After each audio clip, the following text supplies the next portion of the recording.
그것은 하나님의 규례와 법도를 따라 살지 않았기 때문입니다. 나름대로 최선을 다해서 하나님을 섬겼음에도 하나님의 일하심을 전혀 볼 수가 없다면 내가 하나님을 섬기되 하나님의 법도와 규례를 따라 섬겼는가를 돌아볼 필요가 있습니다. 이만큼 하면 됐지라고 우기지 마시고 하나님이 안 받으시면 하나님이 받을 수 있는 하나님의 규례와 법도가 무엇인가를 찾으려는 피조된 인간으로서의 하나님 앞에 겸손한 자세가 있어야 됩니다. 하나님의 규례와 법도를 잃게 될 때 우리에게 찾아오는 것은 바로 세속주의와 편의주의입니다. 사람이 나빠서 그렇게 가는 게 아니라 규례와 법도를 잃고 나면 누구라도 그렇게 갈 수밖에 없습니다. 다윗도 그 길을 걷지 않았습니까? 세속화가 뭐냐? 하나님의 방식이 아니라 하나님의 방식 플러스 세상의 방식 좋은 거 받아들여서 하자는 주장인데, 이런 세속화의 목소리가 오늘날 교회 안에서 점점 커져가고 있습니다. 하나님 말씀 안에 서지 않으면 이제는 하나님 말씀대로 하자는 주장이 버겁게 느껴질 정도로 세속화해야 된다는 목소리가 이미 커졌습니다. 뿐만 아니라 편의주의, 쉽고 편하게 하자. 여러분, 언약궤는 이렇게 들고 가는 게 얼마나 힘들겠어요, 이거? 술에 싣고 가면 금방 갈 수 있잖아요. 그리고 주변 모든 나라들이 자기들의 신을 그런 방식으로 옮겨갔어요. 그러니 따라가기 쉽죠. 이걸 우리가 조심해야 합니다. 그래서 하나님을 섬길 때 적당하게 합시다. 대충 합시다. 이런 말을 함부로 하시면 안 됩니다. 대충 할 수 있는 것도 있죠.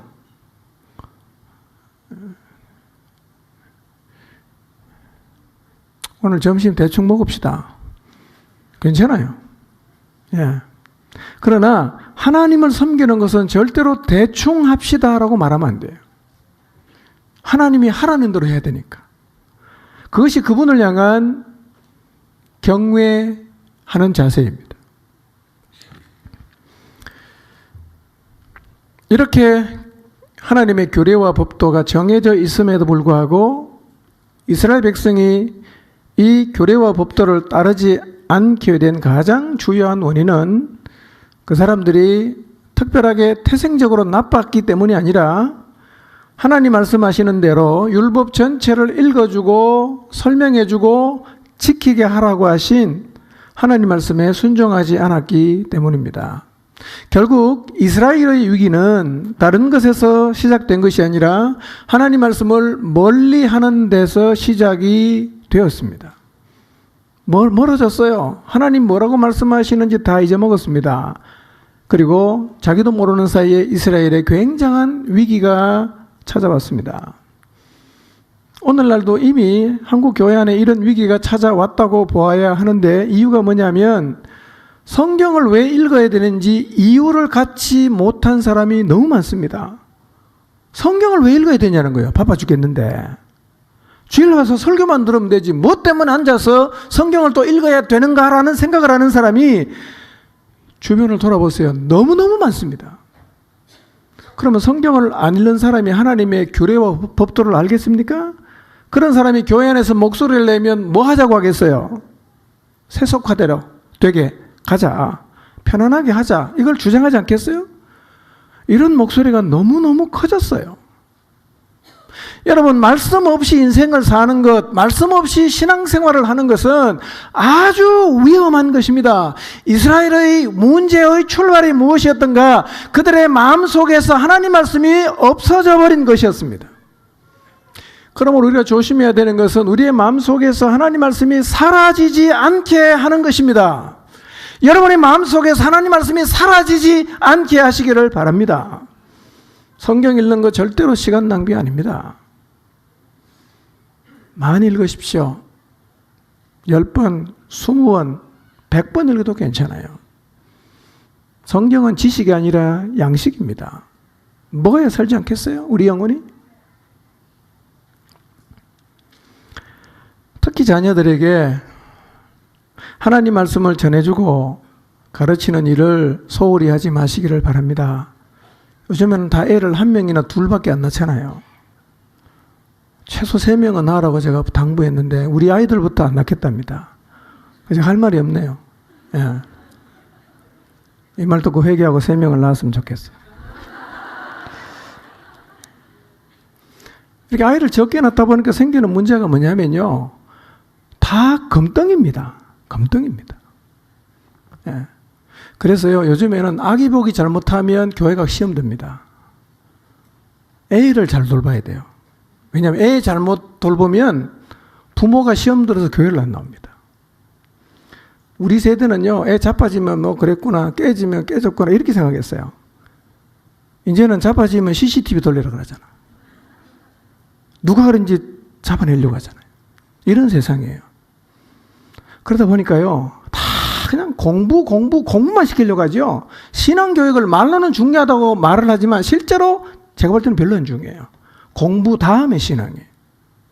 여러분, 수학 문제 한 문제 더 푸는 게 중요한 게 아니에요. 그들의 마음속에 정말 하나님 말씀이 심기게 도와주는 게 중요합니다. 이거요, 학교 공부만큼이나 엄청나게 노력해야 됩니다. 그냥 교회만 가면 다 신앙 안에 잘할 줄 생각하시는데요. 그렇지 않습니다. 엄청나게 노력해야 됩니다. 부모가 하나님이 우선인지 공부가 우선인지 하나님이 우선인지 돈이 우선인지요. 자식은 보면 그냥 다 느낍니다. 우리 엄마가 공부를 중요하게 여기는지 하나님을 중요하게 여기는지 말 안 해도요. 자식은 가정에서 보면 그냥 느껴지는 거예요. 그대로 따라서 합니다. 아무리 하나님 최고라고 말로 떠들어도 소용없습니다. 사는 걸로 보여줘야 됩니다.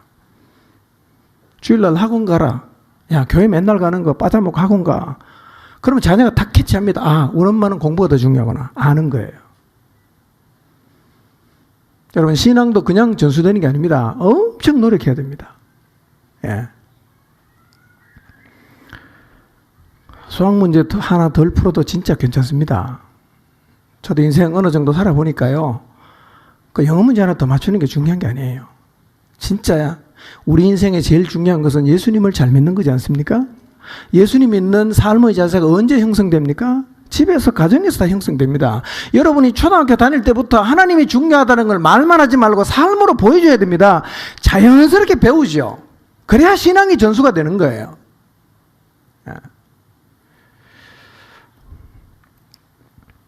노력하시기 바랍니다. 그리고 선택할 때 하나님이 우선이에요. 꼭 기억하시기 바랍니다. 그렇게 길러야 됩니다. 그래야 여러분의 다음 세대가 주님을 떠나지 않습니다. 그래야 여러분의 다음 세대가 하나님의 사람으로 살아가게 돼 있어요. 예. 집에서 하나님보다 돈이 중요하고 하나님보다 학교가 중요하고 이것만 계속 말로는 안 그랬는데요. 삶으로 다 가르쳤습니다.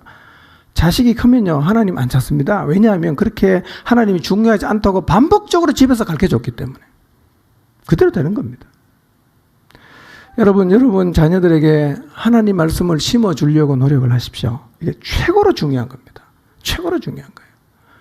예수님 믿는 부모가 언제 피눈물 흘리는지 아십니까? 자식이 하나님 안 믿을 때. 이거는요, 어떻게 할 수가 없어요.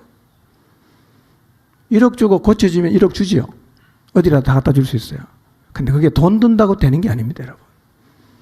어릴 때부터요. 하나님이 제일 중요하다는 것을 여러분의 삶을 통해서, 교육을 통해서 확실하게 아이들에게 가르쳐야 됩니다. 그러면요, 말 안 해도 아이가 하나님을 섬기게 돼 있습니다. 돼 있어요. 지금부터 그렇게 하시길 바랍니다. 예. 오전 시간에 우리는 이스라엘 백성들이 하나님 말씀을 가까이 했을 때 얼마나 놀라운 일이 일어나는지를 확인했습니다. 자발적으로 말씀 듣기를 사모했던 이스라엘 백성들, 에스라를 청해서 율법서를 그냥 읽어주기만 했는데 5시간 동안 서서 들었어요. 다리 아파 죽겠다, 불평하는 사람이 있었는지는 모르겠지만 그 들려진 말씀 앞에 영혼들이 반응하기를 시작했어요. 반응하기 시작했습니다. 제일 두드러진 반응이 뭐냐? 더 듣고 싶다는 거예요. 더 듣고 싶다. 이튿날 또 모였어요. 더 들려달라고. 그래서 백성의 지도자가 하나님 말씀을 들으면서 지각 변동이라고 표현할 수 있을 정도의 엄청난 변화가 일어났어요.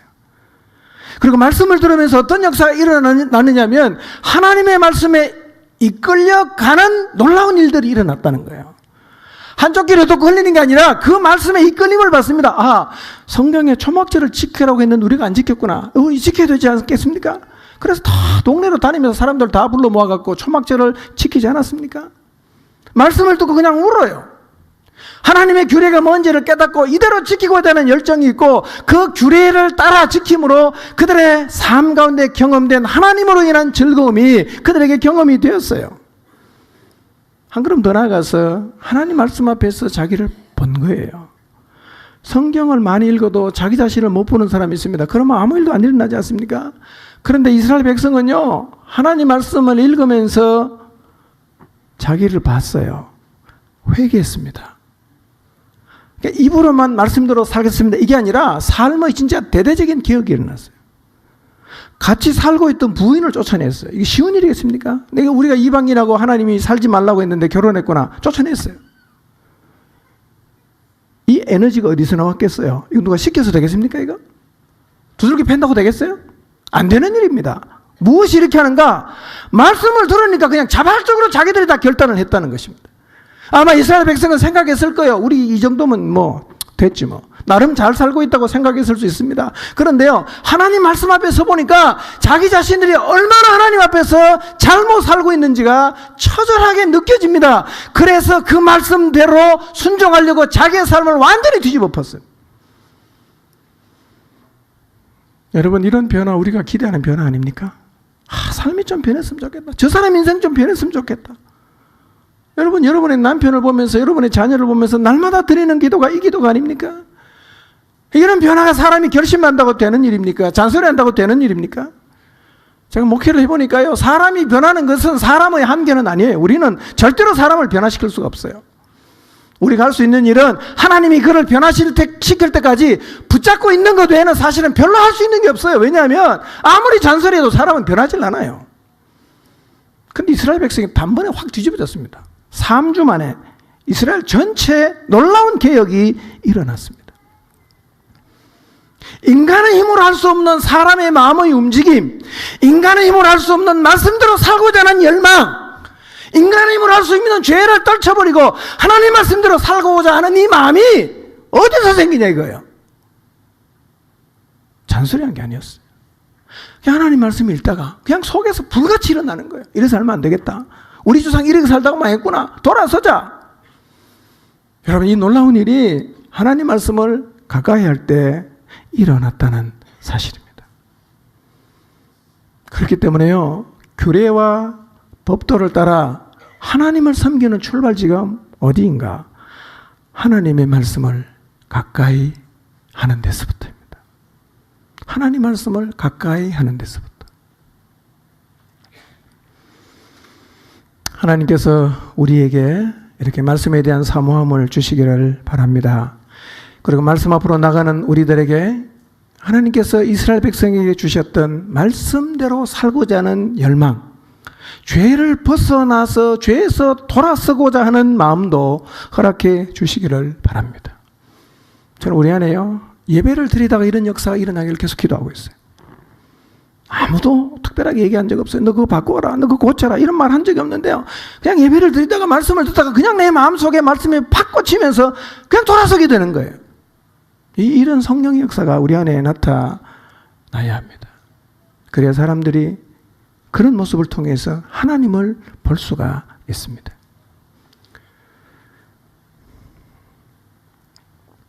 여러분, 지금 성경을 읽지 않고 하나님 말씀을 멀리하고 하나님 말씀을 읽고 묵상하고 듣는 것을 그다지 중요하게 여기지 않고 살아오셨다면 그것이 얼마나 어리석고 얼마나 심각한 자세인가를 기억하시고 하나님 말씀을 간절함으로 그리고 겸허한 마음으로 사모하는 마음으로 받고자 하는 마음을 가지시기를 바랍니다. 그리고 그 말씀의 자리로 돌아가시기를 바랍니다. 수련회 4일 남았습니다. 이 4일 동안 저는 오로지 기도하는 일과 말씀을 읽는 일에 전념하시기를 권합니다. 이 시간이 놀라운 축복의 시간이 될 것입니다. 하나님 말씀을 간절함으로 받는 힘을 얻는 시간이 될 것입니다. 악순환의 패턴은 이것입니다. 말씀을 멀리합니다. 규례와 법도를 잊어버립니다. 신앙생활이 무미건조하고 재미가 없습니다. 세상과 공존하면서 세속화됩니다. 편안한 신앙생활을 추구하게 됩니다. 말씀을 더 멀리합니다. 규례와 법도가 점점 내게는 잊혀진 이야기가 됩니다. 교회 와도 재미가 없기 때문에 신앙생활의 재미를 내가 만들어내야 합니다. 그러다 보니까 세속주의와 편의주의가 더 극성을 부립니다. 이런 혼합된 이상한 형태의 신앙을 만들어내요. 그러다 하나님의 진노 아래에 서는 거예요. 이게 악순환의 패턴입니다. 내 삶은 지금 이렇게 돌아가고 있지 않는가를 생각해 보시길 바랍니다. 혹시 우리 교회는 이렇게 가고 있지 않는지를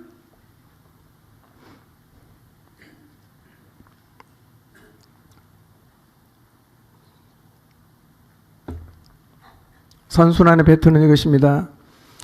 말씀을 가까이 합니다. 규례와 법도가 뭔지 점점 마음에 새겨집니다. 순종합니다. 하나님 역사가 나타납니다. 구별된 삶을 삽니다. 더 말씀을 사모합니다. 말씀이 점점 더 마음에 새겨집니다. 규례와 법도에 순종합니다. 그리고 하나님 역사가 더 많이 나타납니다. 부흥합니다. 이게 선순환이에요. 어느 쪽으로 돌리기를 원하십니까? 선순환으로 돌리기를 원하십니까? 악순환으로 돌리기를 원하십니까? 이 모든 것의 출발이 무엇인가? 하나님 말씀을 가까이 하느냐, 멀리 하느냐에서부터 선순환과 악순환이 출발한다는 사실을 잊지 마시기를 바랍니다. 천지는 없어집니다. 내 말은 없어지질 않아요. 여러분, 예수님 말씀 그대로입니다. 하늘과 땅이 없어지는 날 반드시 찾아옵니다. 하늘과 땅이 없어지는 그날 무엇이 과연 남을 것인가? 분명한 사실은 땅에 쌓아둔 것은 남지 않습니다. 무엇이 남겠습니까? 말씀만 살아있으니까. 그 말씀대로 살아간 삶, 그것 외에는 하늘과 땅이 없어지는 그날 아무것도 남는 게 없다는 사실을 명심하시기를 바랍니다. 천지는 없어지겠으나 내 말은 없어지지 아니하리라고 하신 예수님 말씀을 가슴에 새기십시오. 그리고 다시 말씀의 자리로 돌아가서 내가 남은 인생을 살면서 붙잡고 살아야 될 하나님의 규례와 법도가 무엇인지를 확인하시기를 바랍니다. 그것을 알고 싶은 간절함으로 다시 말씀의 자리로 돌아가십시오. 말씀을 가까이 하는 것만큼 축복이 없습니다. 대단한 축복이에요. 말씀을 멀리하는 것만큼 어리석은 일이 없습니다. 다시 성경을 펼치시기를 바랍니다. 말씀의 자리로 나가시기를 바랍니다. 성경은요,